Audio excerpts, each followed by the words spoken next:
Salut les otaks, salut les gamers, j'espère que vous allez bien. Je suis ravi de vous retrouver parce qu'aujourd'hui, on va essayer de voir ensemble si oui ou non, la version collector de la BD Saint Seiya vaut le coup ou non. Alors, ce que je vous propose, c'est de la comparer avec, bien évidemment, la version classique. On va ouvrir ensemble cette version collector pour savoir qu'est-ce qu'il y a dedans, comment elle est constituée. Et puis, on va comparer ça avec une autre version classique d'une BD issue de la même collection de chez Kana, à savoir Kana Classics, à savoir Goldorak.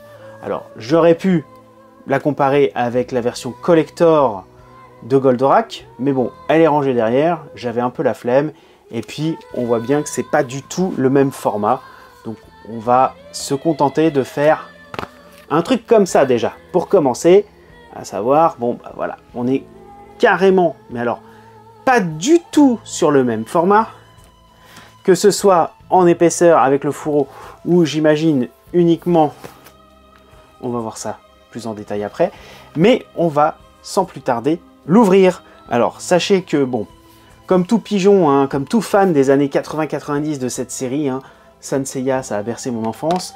D'ailleurs, est-ce que vous êtes Team Saint Seiya ou Team Dragon Ball? Moi j'ai jamais réussi à choisir, moi c'est les deux, hein. Voilà. J'adore. Je joue encore au jeu d'ailleurs Saint Seiya sur mon téléphone, même plus que régulièrement, je dirais même quotidiennement. Et quand j'avais vu en fait l'annonce de cette BD, je crois que ça s'était même précisé à la sortie de la version de Goldorak, bien que ça a été déjà annoncé peut-être même un peu plus tôt à la fin de la publication des adaptations d'Albator par le même auteur, enfin par le même dessinateur, à savoir Jérôme Alquier, eh bien j'étais hyper intrigué par cette version collector de Saint Seiya, ou même la version de Saint Seiya tout court.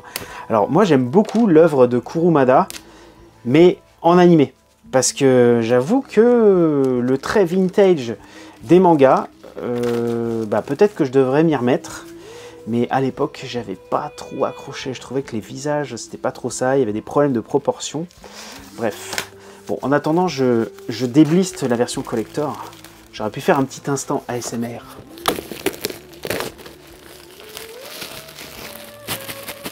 Non, ça ne le fait pas.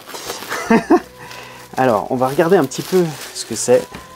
Alors déjà, il y a un sticker qui annonce édition collector. Édition collector, alors, dans les BD, puisqu'on n'est pas dans du manga, hein, cette fois-ci, dans les BD, il y a ce qu'on appelle les tirages de tête, où là on est vraiment sur des versions extrêmement limitées en matière d'impression, en matière de qualité, de papier, etc., etc. Là, on appelle ça version collector, mais j'ai l'impression que c'est une version collector qui n'est pas forcément collector au sens limité du terme, mais plus collector au sens on vous a rajouté des choses, il y a un packaging en plus, on n'est pas sur du tirage de tête, on n'est pas sur une édition signée par l'auteur, enfin, pas que je sache, peut-être que je vais être surpris, je me suis totalement coupé des réseaux sociaux pour éviter de me faire spoiler, donc je ne sais absolument pas ce qu'il y a dedans. En revanche, j'ai déjà lu la BD, j'ai déjà lu ce premier volume, puisque c'est un premier volume sur une série de 5. Je pense que ça va reprendre, l'édition collector va reprendre à chaque fois finalement le motif de la box de l'armure. Donc là on a Phoenix, peut-être qu'après on aura Pégase, le cygne, etc. En tout cas, je ne sais pas du tout, je crois qu'ils n'ont pas communiqué, en tout cas, dites-le moi dans les commentaires si jamais j'ai oublié quelque chose. Mais ce que mentionne en tout cas le sticker, c'est édition collector, ils disent grand format couleur, plus dossier bonus 16 pages, plus side story inédite de 8 pages. Donc voilà, on n'est pas véritablement sur une édition limitée, on est collector dans le contenu. Donc on va ouvrir ça tout de suite. Alors déjà, le fourreau, il est plutôt d'une bonne facture, il est sur un papier un peu rugueux avec un petit vernis sélectif qu'on voit ici même avec un petit, voilà, un petit effet doré sur le lettrage Saint Seiya. Et là on a la tranche de la BD. Alors on va essayer d'ouvrir ça proprement, parce que pour ceux qui arrivent sur la chaîne, moi je fais du jeu vidéo aussi, je fais du collector de jeux vidéo et j'ai souvent la guigne, parce que souvent c'est abîmé ou c'est cassé. Bon là j'ai de la chance, il n'est pas abîmé, il s'est pas pris un gros choc. Mais je crois savoir que, bah, encore une fois, l'éditeur, enfin l'éditeur, j'aurais pu dire Kana, Glénat ou que sais-je, hein, l'éditeur n'a pas forcément bien géré ses stocks parce qu'il n'y en a pas beaucoup. Kana sur les éditions collector de Goldorak. Bon, Goldorak, c'est Goldorak, hein, il y a... Oui, vous allez me dire, c'est facile de dire ça, mais Goldorak, il y a tellement de fans, ça a brassé plus de générations que Saint-Seiya encore. Hein. C'était sold out tout de suite. Là, Saint-Seiya, je ne sais pas ce qu'il en est, mais en tout cas, j'en ai pas vu énormément dans les rayons. Je ne sais même pas s'il y en a eu dans les rayons, je crois qu'ils sont fait dévaliser dès le début. Donc là, on a ce petit fourreau à l'intérieur. Bah, il n'y a rien, c'est normal vu l'épaisseur. On va laisser ça de côté. Donc, voyons un petit peu... Ah ouais, d'accord, ok.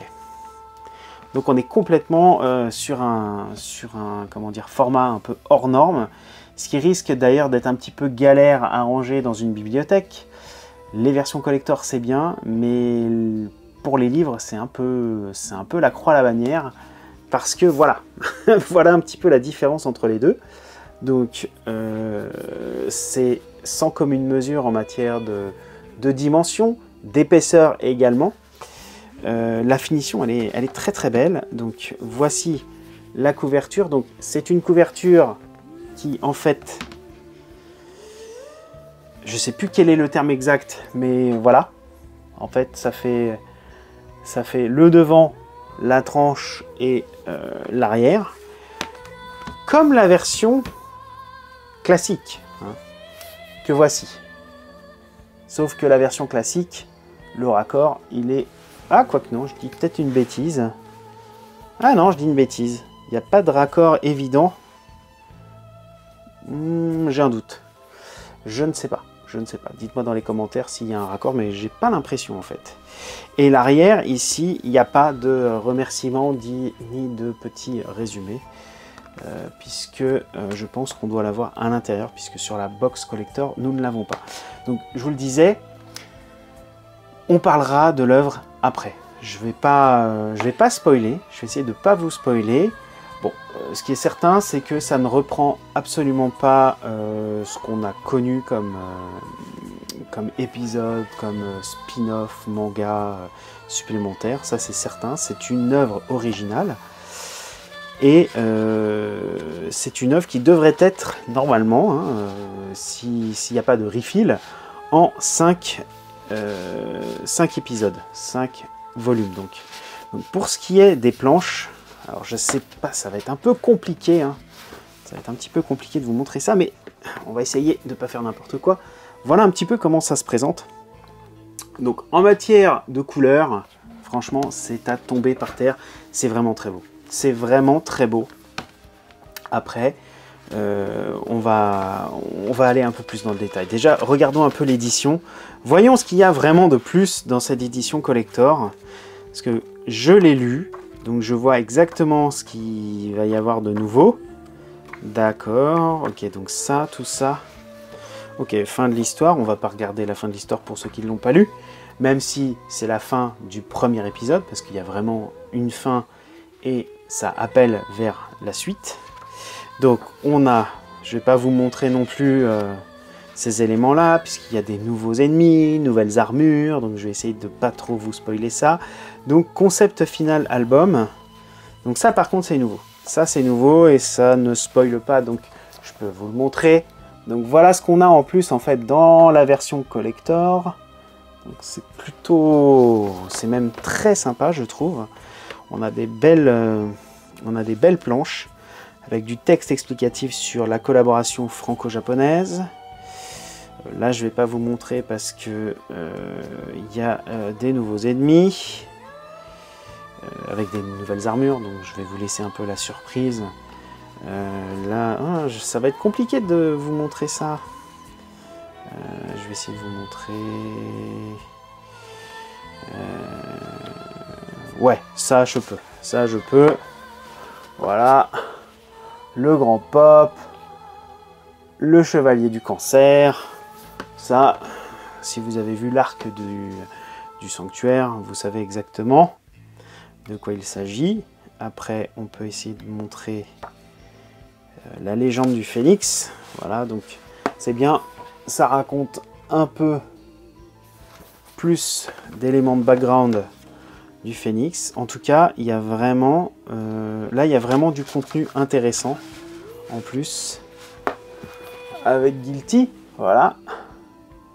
Donc ça c'est vraiment, je trouve, qualitatif. Après, est-ce que ça vaut ce prix? Je vous laisse en juger. Donc voilà, voilà un petit peu de quoi il retourne sur cette version collector.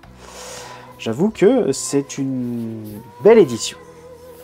C'est vraiment une très belle édition par rapport à celle-ci, qui est très bien aussi. Hein. Ça n'enlève rien à la qualité du produit. Hein. Le format est certes un petit peu plus petit, mais les couleurs sont tout aussi flamboyantes, chatoyantes. Là, ça, je peux vous montrer. Voilà. Là, c'est vraiment, vraiment très, très bon. Donc, maintenant, parlons un peu de l'édition par rapport à un Goldorak. Goldorak, qui, d'ailleurs, je vous le conseille très vivement, est tout simplement génial. En matière de format, vous voyez, Goldorak est un tout petit peu plus petit. Il se rapprocherait peut-être plus d'un format comics, Goldorak, par rapport au Saint Seiya, qui doit, je crois, dépasser d'1 centimètre en matière de largeur. Voilà. En matière d'auteur, c'est la même chose. Et par rapport à la version collector, bon, bah là, c'est juste incomparable. Je ne vais pas vous le montrer, il n'y a pas véritablement d'intérêt. Maintenant, si vous le voulez bien, je vous propose de parler de l'œuvre. Alors, l'œuvre, c'est vraiment une histoire originale qui s'imbrique, je trouve, parfaitement dans l'œuvre de Kurumada, dans la mythologie en fait de Saint Seiya. C'est vrai que au début, je m'étais posé la question, est-ce que cette œuvre est accessible à tout le monde? Eh bien, malgré, je dirais, malgré les premières pages en fait qui vous expliquent Athéna, sa réincarnation, ça je vous l'ai montré juste avant, enfin je sais plus, ça par exemple, ça vous explique un petit peu ce qui se passe au tout début de Saint Seiya quand les enfants partent dans les différentes contrées dans le monde pour s'entraîner, pour revenir avec les armures, et puis participer au tournoi, je crois que c'est le tournoi galactique. Voilà, ça vous parle de ça, et puis après, l'histoire, elle démarre direct. Voilà, ça démarre direct, donc en fait, vous avez 3 pages à peu près pour vous mettre un peu dans le bain. Et bah, si vous n'avez jamais vu Saint Seiya, c'est un peu light. C'est vraiment light parce que ça fait référence à des éléments historiques. Parce que ça se passe d'ailleurs, je ne sais pas quand est-ce que ça pourrait se passer en matière de chronologie. Ça pourrait se passer après, peut-être, je sais pas, entre le sanctuaire et Odin, peut-être, ou alors après Hadès. Mais comme j'ai jamais vu Hadès, j'ai un doute. Je sais pas. Bon, peu importe. En tout cas, ça s'imbrique formidablement bien dans la chronologie et les histoires parallèles dans Saint Seiya, puisqu'on reprend des éléments qui remontent à l'entraînement en fait de Ikki, notamment. On remonte à vraiment des points très précis en plus, hein, donc c'est ça qui est véritablement bien amené hein, dans le scénario, et ça fait que bah, tout simplement on y croit. On y croit. Ça ne contredit pas la trame chronologique principale, c'est vraiment quelque chose qui vient en plus, avec des ennemis en plus, et c'est super crédible, il n'y a pas de souci là-dessus. Je trouve que l'histoire, en tout cas le premier volume, il est plutôt sympa. J'allais dire intéressant, moi, j'irai pas jusque là, mais c'est vraiment sympa de se replonger dans cette œuvre si mythique, hein. Moi j'avais pas eu l'occasion de lire les mangas pour tout un tas de raisons, et puis après le dessin m'a pas forcément emballé. Là je trouve que les dessins sont plus proches de la version animée, même si je trouve, alors là je suis un petit peu tatillon on va dire, je trouve que les dessins de certaines planches sont un petit peu trop amateurs. Mais il n'y a rien de péjoratif dans ce que je dis, parce qu'il y a des amateurs qui font vraiment du très bon boulot. Je trouve des fois que les proportions des visages, je sais pas, il y a un petit quelque chose qui fait que finalement, sur les 2/3, voire les 3/4 de la BD, ça passe nickel. Et puis, des fois, il y a des planches où on se dit, mais c'est bizarre, les yeux, le nez, visage, la forme du visage, il y a quelque chose qui ne va pas. Et c'est ce que je trouve un petit peu dommage. Voilà. Mais le travail est vraiment génial. Les couleurs sont géniales. L'histoire, elle apporte, je trouve, quelque chose de sympathique. On se penche un peu plus sur Ikki. Hein, c'est un chevalier quand même torturé. Hein, à 2 reprises, il a quand même eu pas mal de twists dans l'aventure principale, tout du moins dans l'arc du sanctuaire, parce qu'on fait référence à ces 2 twists-là. Je trouve que les autres chevaliers sont aussi très bien représentés. Mais là, on se focalise sur Ikki. C'est notamment pour ça que, là, on aurait pu avoir Pégase en volume 1, mais non, c'est Phoenix. D'ailleurs, ça s'appelle Time Odyssey, et je ne sais pas s'il y a une petite connotation sur Phoenix, notamment sur l'album. Non, pas que je sache sur cette version classique. Mais bon, sur la version collector, hein, comme j'ai pu vous le montrer, on parle bien de Phoenix dans un premier temps. Peut-être que les autres volumes vont se focaliser sur les autres chevaliers. J'en doute un petit peu parce que vu comment parle l'histoire, on est vraiment sur le cas de Ikki, qui est un personnage personnellement que j'adore et qui vraiment, je trouve, apporte une grille de lecture supplémentaire sur l'œuvre. Donc c'est vraiment, je trouve, intéressant ce que les équipes françaises ont pu faire. Alors, ils ont évidemment collaboré avec l'auteur Kurumada, hein, puisqu'il le mentionne notamment au début, hein, pour évidemment valider le scénario, enfin tout ce qui s'ensuit, l'exploitation de cette licence en France. C'est une exclusivité en plus en France, donc on a vraiment beaucoup de chance. Un peu comme le Goldorak aussi, hein, on est vraiment très fan de cette culture populaire japonaise qui nous a bercé pendant les années 80-90. Et franchement, merci à ceux qui ont importé ces séries, parce que sans quoi, finalement, on serait passé vraiment à côté de quelque chose. Moi, je trouve que vraiment, cette BD vaut le détour, que ce soit en version collector, parce que je dois avouer que les planches, elles sont plus grandes, mais les bonus, qu'ils appellent aussi making of, les coulisses de la création de l'album, ça, je pense que je vais me délecter pour lire ça. Et si à chaque version collector, il y a ce type de bonus, parce que bon, je vois là des personnages, je peux pas trop vous le dire, mais révélation sur le personnage de Guilty, sur le personnage de... c'est Shina ou Shaina? Ouais, Shina, je sais plus. Enfin, vous savez, la femme chevalier aux cheveux verts. Je trouve ça dément. Franchement, je veux pas vous montrer parce que ça spoil.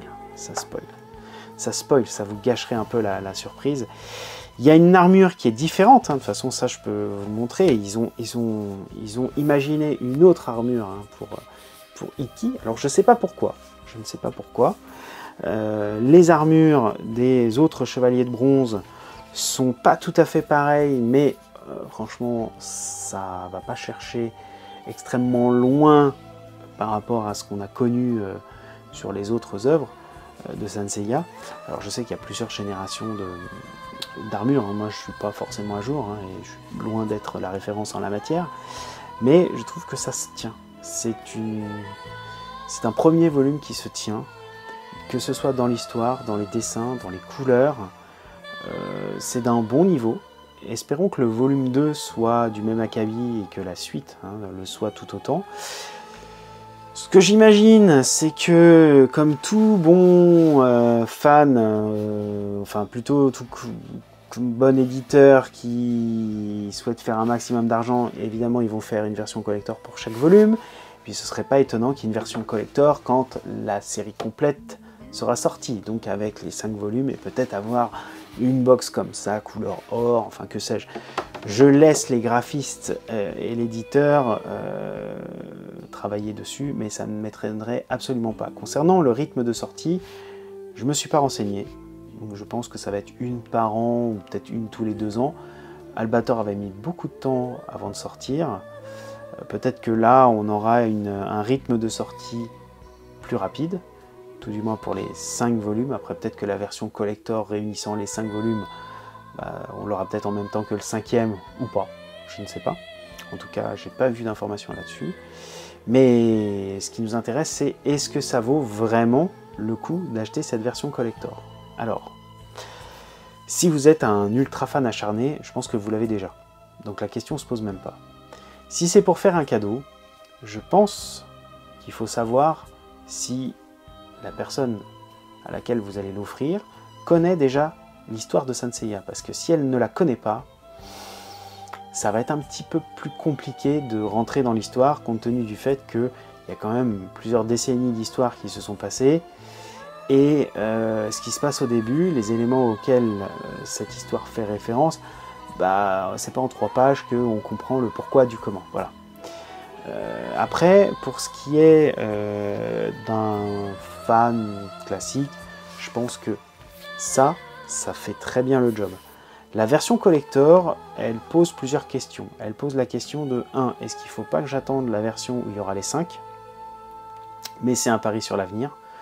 Je pense très honnêtement que, un peu comme ce que Kana a fait avec Albator, quand le dernier volume, je crois, est sorti, ils ont refait un coffret avec des ex-libris pour ranger toutes les BD d'avant. Alors, certes, ce n'est pas au même format que la version collector, mais c'est déjà pas mal. Mais compte tenu de l'engouement sur Saint Seiya, parce que je le sais, les fans de Saint Seiya sont des fans, c'est des gros énervés, hein. Et c'est pas péjoratif, hein. Bien au contraire, c'est des gros fans. Rien qu'à voir la vente encore de Mythlos, etc., qui ne désemplit pas, hein. Je pense que Kana fera un collector avec les 5 volumes collector ou un gros volume collector dans une belle box. Et là, ça vaudra le coup. Par contre, concernant le prix, il va falloir s'accrocher parce que ça, je ne sais plus à combien on est. Alors là, il n'y a plus le prix maintenant, c'est des codes, puisque les codes, ça ne les oblige pas à vendre au prix s'il y a des augmentations. Donc ça, je ne me souviens plus du prix. Ça, par contre, ça coûte 32 €. 32 €. Et là, c'est marqué, non, c'est pas 32. 34,90. 35 € quasiment le livre en version collector. S'il y en a 5, ça commence à faire très mal. Et je pense que, si j'étais un éditeur, je sortirais non pas 5 fois le volume comme ça, parce qu'en matière de fabrication, ça coûterait beaucoup trop cher.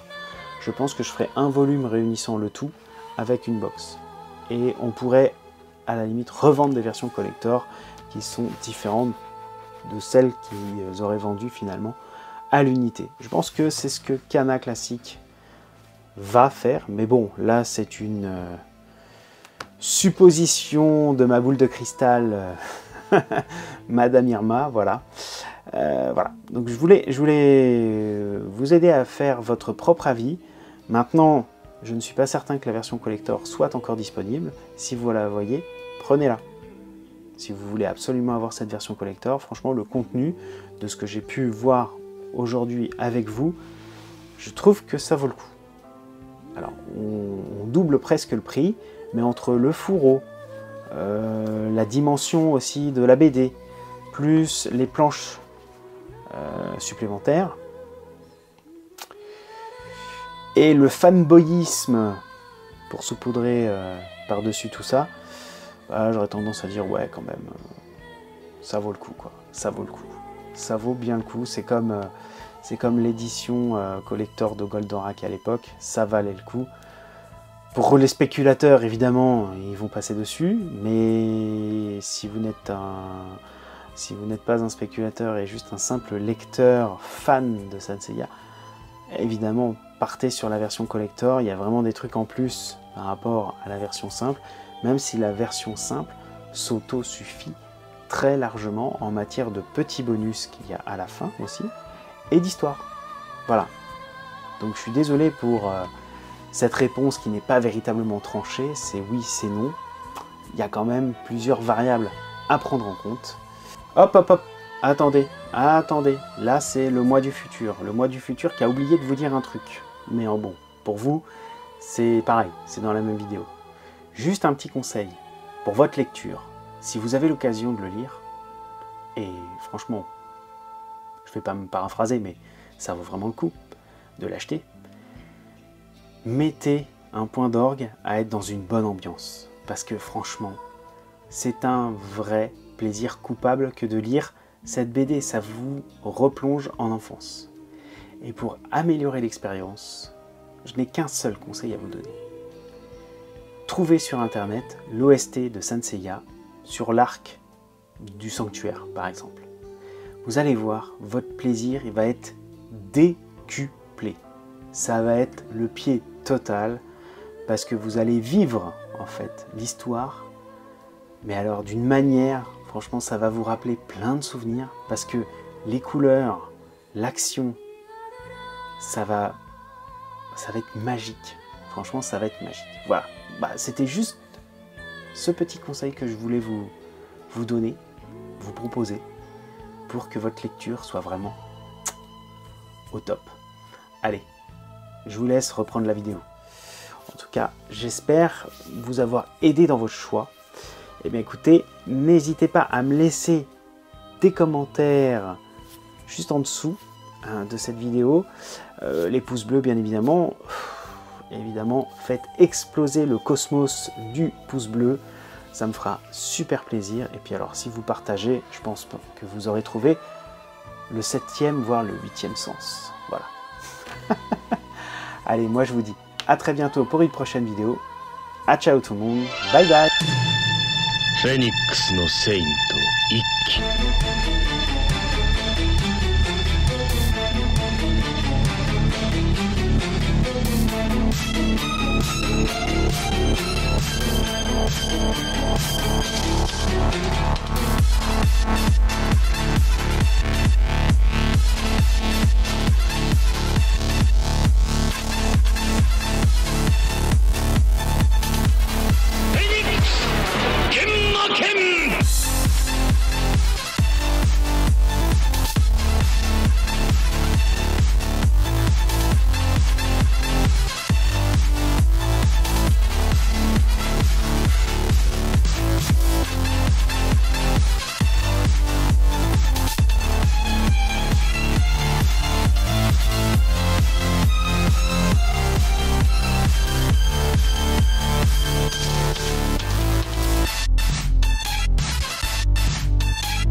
Phoenix no Saint Ikki. Phoenix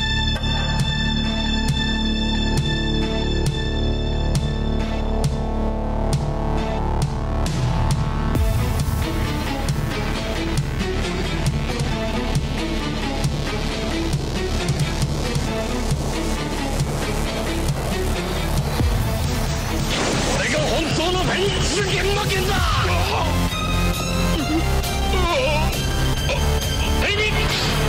剣魔剣